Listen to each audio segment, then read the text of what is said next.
we're going to be talking about a little TV show that came on Disney Plus called The Acolyte. And it has to do with almost nothing that is Star Wars.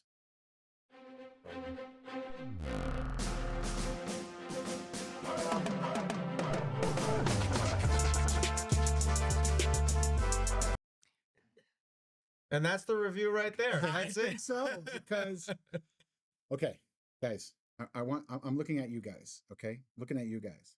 The viewers. The viewers. And the listeners. If you're listening in, listen to what I'm saying. On Spotify and Apple Podcasts. If you love Star Wars, don't watch this show. We'll explain why in a second. So, who wants to go first on what they thought of the series? I guess I'll start off. For a show, we take it back a little bit when we reviewed the trailer. It looked great on the visuals. I was raving about it. It's in a time period that we never saw in live action, so my potential was high.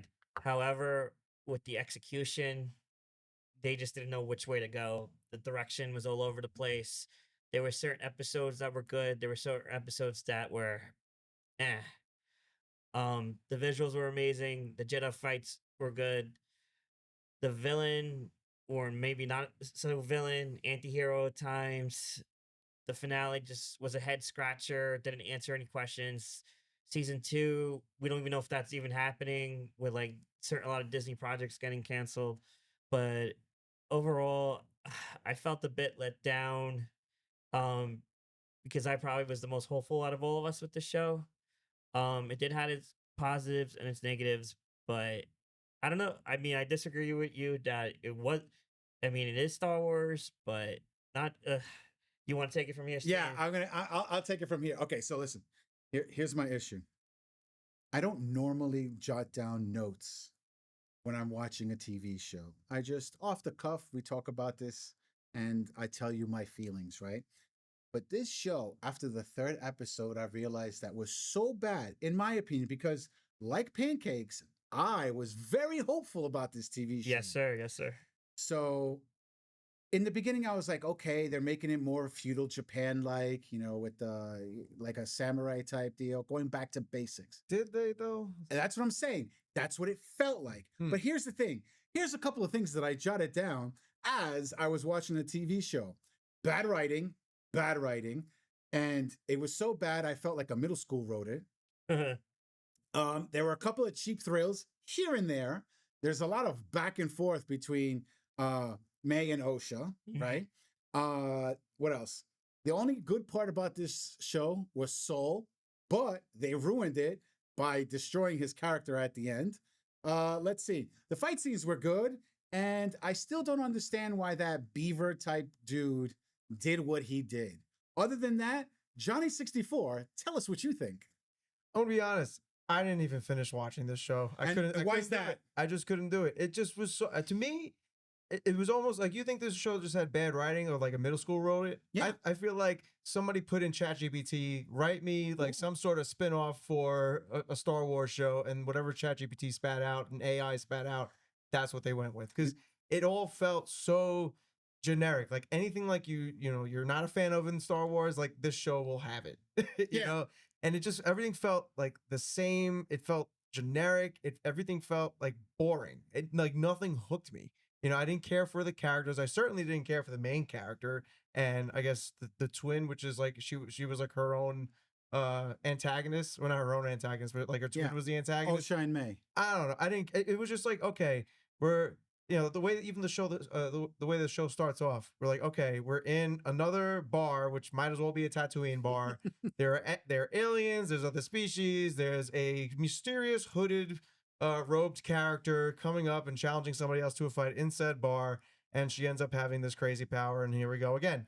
So and from there, I wasn't even catching on to what the story was about. Like, what was the purpose of this whole show? Like, to show the history of like the Jedi and the Force, a Jedi murder mystery, and to show that the Jedi are not as good as they portray themselves. Look, I mean, I'm not the most hardcore Star Wars fan. I get that. But when I want to watch Star Wars, I'm expecting, some dogfights with some, TIE fighters or some X-Wings or whatever. some space conflicts, and I feel like we got none of that here. This was just like a total side story for the sake of building some lore that doesn't need to be there. And at end of the day, it was something that was at best bland, at worst not even Star Wars, in my opinion. It just had Star Wars costumes. I agree. And the problem is, it's not that they were trying to create lore. It's almost as if they were trying to retcon the lore. Because what do we know? We know Anakin was created by the Force, right? Right. But now in this TV show, they're like, oh, but there was people before Anakin that the Force created. Osha and May. Oh, I'm sorry. Osha and May. Spoiler alert. Johnny 64, since you didn't watch it and you're planning on not watching it. But Osha and May are the same person. The yin and the yang. Oh, so I was right before when I thought I mistakenly said that she's her own antagonist. No, you're absolutely so right. weird. It was so stupid that you're going to sit there and just take the intelligence of the fan base and just throw it out the window and say, you guys are idiots. You're not going to notice what I'm talking about here. Like, that's what's happening here. Like, this show, it was. What was the object of the story? Like, what was the goalpost that they needed to get to? Like, I couldn't even connect myself to like what they were even trying to do or what the story, like where the story was supposed to go. So I believe that the whole point of this was so that way we can know, because Darth Plagueis shows up in this. Who? Okay, so story time. In the prequels, in a famous scene in the opera house when the Emperor is talking to Anakin, before he reveals himself as the Darth Sidious. He talks about his prior master, and it's quoted throughout the Star Wars fandom. Like, did you ever hear the tragedy of Darth Plagueis, which is his master, and that's a character in the Star Wars legend. Or expanded universe, right? That they did stories, and then this is the live action debut. Now it's just a glorified cameo of him in a cave. You know what that sounds like to me? It sounds like the producers took what they did with the Clone Wars, how Obi-Wan like barely mentioned the Clone Wars in the first movie or in New Hope, and they made a whole side thing out of it. I feel like they tried doing that with what you just explained, but it like you're telling me this, and I'm like, I could care less about whoever is. Like, who cares? Who cares? Like, I hear Clone Wars, I'm like, that could be interesting. I would love to see what like that war would be like in the Star Wars universe. I hear about this one character who's Darth whatever. How many of those will we have now? And I'd be like, okay. So, like, I don't think like that's a pull for me. Like, that's not a hook. And I can imagine that if it's not a hook for me, it's not going to be a hook for many, many other people that would be, remotely interested in the Star Wars show. So, and that begins like, okay, Star Wars murder mystery with the Jedi. And then the next couple episodes were pacing issues. But we did see her as her character in Dar through flashbacks. I wish they expanded on. I wish we got more Carrie Ann Moss. I guess that was one red flag. Then we see all the, we have this cast. We have Charlie Barnett, as Lord, one of the Jedi. The actress that played X-23. How do you say her name? Daphne King. Daphne King. And you thought she was gonna have a big role, but in the episode with the villain, that's not much. That wasn't really much of a surprise. May's friend. He's the big bad. They don't the stranger. They credit couldn't even tell you. They credit him. They credit him as a stranger. I thought he was an okay villain, like the dialogue. But was he really a villain though? He was more towards the end. He became more of an anti-hero, and they waited to the last episode that he was that former Padawan. He was the former Padawan of the what's her name? The green-headed Jedi. What was it? Venestra. Yeah, and who was a child prodigy Jedi in the books, and they, oh, was she? Yeah, and they, and in the books she has the whip Jedi, which we only got the whip lightsaber, I should say, which we only got one scene out of, which was pointless. And they kept displaying that she has like a questionable, shady history. They didn't display that. It's just too much back and forth, too much bouncing around. Amanda Steinberg, who played the two twins of Amanda Steinberg, I've never heard of that name. Who played the two. She did the best she could with what she was given. you know, She wasn't bad as an actress. She wasn't bad yeah. at the characters that she was portraying. But her character was just totally. It's the writing. Nothing. Again, it goes down to the It was a writing. generic character. and then- with no. It wasn't. Guys, we've said this about Rey in the sequel trilogy. Yeah. that she was horrible, right? It's like I feel like Disney is trying to write characters that are cool, but they're flopping them.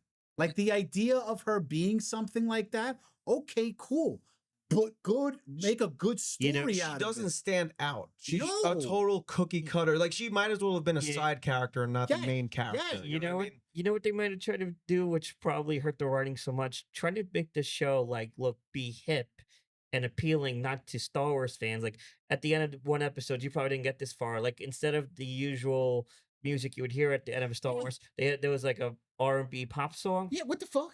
Like we sat there and made fun of the Gladiator, right? Yeah, Because the Gladiator in their trailer was putting on trap music, but all of a sudden you're playing this song yeah. in Star Wars, and then not only that, but I'm sorry, what was it? 3 and 7 were 3 and 7. were the same episode, just different point of views, and you didn't learn anything different. One from Like I could That sounds like a understand- waste of money to me. right. Like I could understand if you turned around and said, "Okay, well, we're going to show you the way the Jedi saw it and the way Osha and May saw it." Right.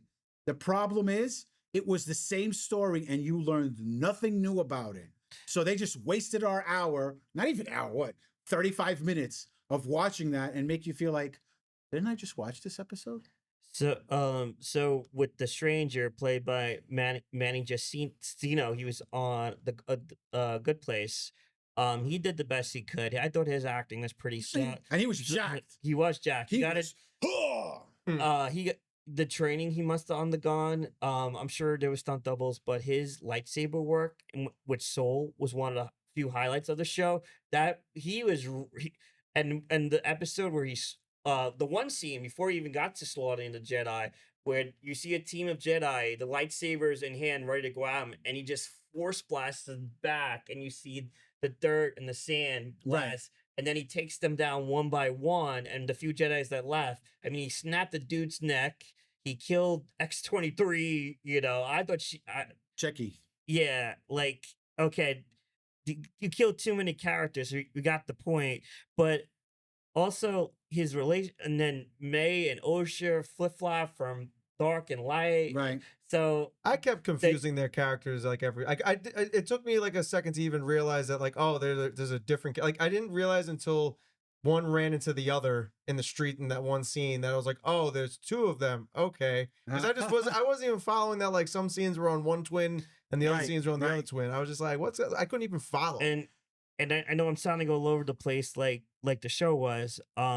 But so like We said, took cues from the show. Yeah, right. It's the show's fault, yeah, not yours. But so they ended up making him into this tragic character, you know, like But we don't know anything about him.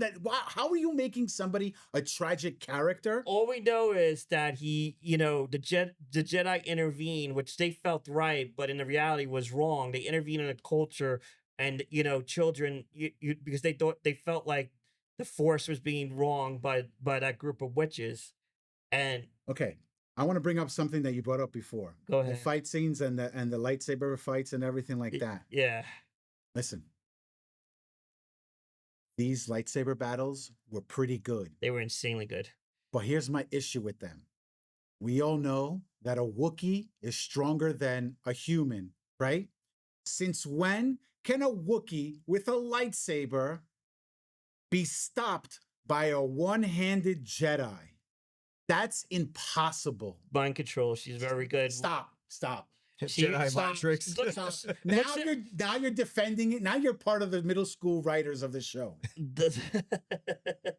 But okay, they were trying to establish her as the most powerful Jedi in the room. That's why she was able to wipe out the mind control and literally kill all those witches. I'll say this though. Did it actually feel like she was, or did it just feel like the writing made her that way and it just had to go that way so the plot could move forward? A combination of all Like, that. did you actually believe in the characters that you were seeing on screen, or did you feel like a script was just moving forward and the characters were the pawns to be moved? If they gave Indar and Soul more, then yes, I felt like if she had more appearances, they would have. Absolutely wrong. Absolutely wrong. The script said Osha has to do this, May has to do this, Soul has to do this with no reason, no rhyme. I don't care what you do to get them there, but they have to get there. They have to do that. Yeah. What the? I'll just say this: if it's as we wrap this up with this first subject, I'm so heated. Yeah. Your conditioner is not cooling God me down. damn it, Kathleen Kennedy. Out of all, I'll say this: You're right. You're right. Out of all the Disney Plus Star Wars show, this is no doubt the weakest. Yes. Put out. Yes. Yes. I even enjoyed Boba Fett, which was with its Power Rangers. Yes, Boba Fett with the Power And Rangers. I said, at least Boba Fett admitted it was a shitty show halfway through the season and turned into Mandalorian season 2.5. I could have respected for that at least. This show is just, I couldn't even finish it. Because you kept falling asleep too. That's what it was. It's not that I was falling asleep. I just, like, everything either felt flat. It felt like I couldn't follow what was going on with the story. It just felt like everything was like artificial, and it just was. If I felt like I was watching like almost like a bad fan fiction, and people just cosplaying as generic Star Wars characters just to play out, you know. And another spoil. And another thing. How the hell did you, Lucasfilms, spend $180 million on this shitty ass TV show? Special effects. Explain that to me. How the fuck did that happen? Who put the money in their pocket and went on vacation? Cast and choreography. The only two things I could think of. Oh, that it wasn't even that great for 180 million. And Johnny, another spoiler alert, another really random cameo they put at the really tail end of the series as their mid-credit / after credits scene. You're bringing Yoda? Oh my god! But just the camera's back behind them, and you just see the ears perk up. Oh, that's just cheap. That's stuff that like I yell at Marvel for when they have just like, you know, the movie sucks, but it's like, hey, look at this little 2-second cameo in the post. No, but it was worse. It's just the ears. Yeah, it's so bad. So like, why are you teasing Yoda when we know who he is and we know what happens to him? It's just the lore is out the window with these right now. It's just a show. It's artificial. That's what I mean by artificial. It's there to make you feel like you think you should be feeling this way, and that's not actually how it is. Yes. It's the Star Wars. It's the same trap that Star Wars always does. It fall back and rely on classic characters, and to show that Yoda was around at this time, and like, oh, let's have that old shit moving at the end. But we know who he is. Like, so it's not going to be that kind of reveal. The finale, I just don't know what direction they were going, and they didn't know either. It was just like thrown together, shit thrown against the wall. Let's see what sticks and make a show out of it. Yeah, and even like the time placement of it. And I said this during our video when we did the trailer for it. Like, it's like, oh, it takes place 100 years in the past. How do I know that? Like, everything looks exactly the same as it would in like any other part of the timeline. I actually had to remind myself multiple times, like, oh wait, yeah, this takes place 100 years before all these other events. But you couldn't tell if you didn't know. Is the same. Everything still looks the same. That's what I was saying during the trailer. I told you that they were still building stuff on Coruscant. Yeah, you know what? Artificial. Those are our thoughts. Let us know in the comment section down below what you guys think. And listen, if you really like the show, that's perfectly fine.